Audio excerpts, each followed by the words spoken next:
ಕಾರ್ಖಾನೆ ವಿಸ್ತರಣೆ ಮತ್ತು ಯಾವುದೇ ಹೊಸ ಕಾರ್ಖಾನೆಗಳ ವಿಸ್ತರಣೆ ಮಾಡುವುದನ್ನು ವಿರೋಧಿಸಿ ಮಾಲಿನ್ಯಕಾರಕ ಕಾರ್ಖಾನೆಗಳನ್ನು ರದ್ದುಪಡಿಸಲು ಬಸಾಪುರ ಸಾರ್ವಜನಿಕರ ಕೆರೆಯನ್ನ ಮುಕ್ತಗೊಳಿಸಲು ಯಾವುದೇ ಹೊಸ ಕಾರ್ಖಾನೆಗಳ ವಿಸ್ತರಣೆ ಮಾಡುವುದನ್ನು ರದ್ದುಪಡಿಸಲು ಬೆಳಗಾವಿ ಅಧಿವೇಶನ ನಡೆಯುತ್ತಿರುವ ಜಾಗದಲ್ಲಿ ಕೊಪ್ಪಳ ಜಿಲ್ಲಾ ಬಚಾವ್ ಆಂದೋಲನ ಸಮಿತಿ ಮತ್ತು ಪರಿಸರ ಹಿತರಕ್ಷಣಾ ವೇದಿಕೆಯಿಂದ ಬೃಹತ್ ಪ್ರತಿಭಟನೆ ಮಾಡಲಾಯಿತು.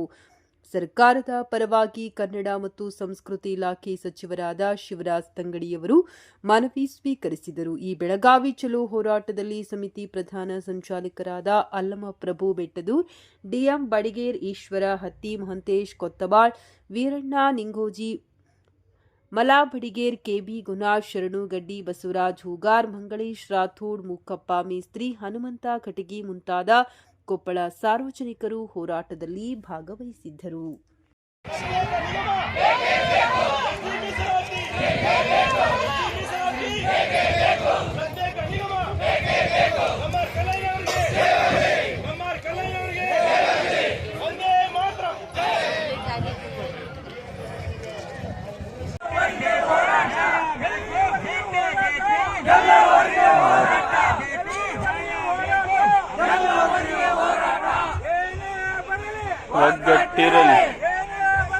ಒಗ್ಗಟ್ಟಿರಲಿ.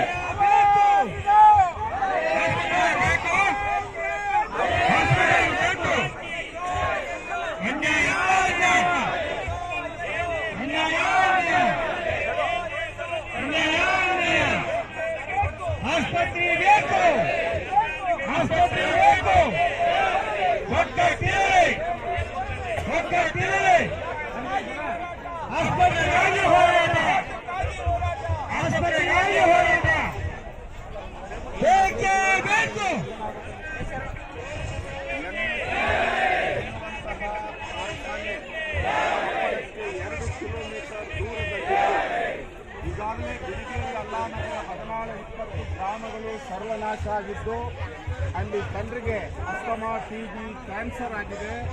ಈ ಹಿನ್ನೆಲೆಯಲ್ಲಿ 54,000 ಕೋಟಿ ರೂಪಾಯಿ ಹಣದಲ್ಲಿ NFTL ಕಂಪನಿ ವಿಸ್ತರಣೆಗೊಳಿಸ್ತಾ ಇದೆ. ಇದಕ್ಕೆ ಸರ್ಕಾರ ಪರ್ಮಿಷನ್ ಕೊಡಬಾರದು ಅನ್ನುವುದೇ ನಮ್ಮ ಮುಖ್ಯ ಆಶಯ. ಅಲ್ಲದೆ ಬಸಾಪುರ ಕೆರೆ 44 ಎಕರೆ 35 ಗುಂಟೆಯ ಕೆರೆಯನ್ನು ಕೊಪ್ಪಳದ ಜಿಲ್ಲಾಡಳಿತ ಬಲ್ದೋಟ ಕಂಪನಿಗೆ ಮಾರಾಟ ಮಾಡಿದೆ. ಹೈಕೋರ್ಟಿನ ಆದೇಶದ ಪ್ರಕಾರ ಜಾನುವಾರುಗಳಿಗೆ ಬಸಾಪುರ ಕೆರೆ ಮುಕ್ತಾಗಬೇಕು. ಮುಖ್ಯಮಂತ್ರಿಗಳು, ಆರೋಗ್ಯ ಮಂತ್ರಿಗಳು, ಉದ್ಯಮ ಸಚಿವರು, ನಮ್ಮ ಜಿಲ್ಲಾ ಉಸ್ತುವಾರಿ ಮಂತ್ರಿಗಳಾಗಿರ್ತಕ್ಕಂಥ ಶಿವರಾಜ್ ತಂಗಡಿಯವರು ಸ್ಥಳಕ್ಕೆ ಭೇಟಿ ನೀಡಿ ಪರಿಶೀಲನೆ ಮಾಡಿ ಜನರ ಆರೋಗ್ಯದ ಸಮೀಕ್ಷೆ ಆಗಬೇಕು. ನಮ್ಮ ಬಿಳಿಗೇರಿ ಅಲ್ಲಾನಗರ 14-20 ಗ್ರಾಮಗಳ ಪರಿಸರದ ಅಧ್ಯಯನ ಆಗಬೇಕು. ಇವೆಲ್ಲ ನಮ್ಮ ಬೇಡಿಕೆಗಳು ಆಗಿವೆ.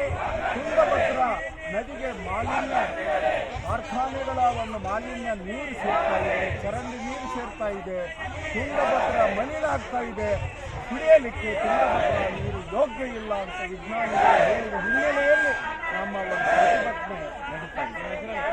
ನನ್ನ ಹೆಸರು ಅಲ್ಲಮಪ್ರಭು ಬೆಟ್ಟದೂರು.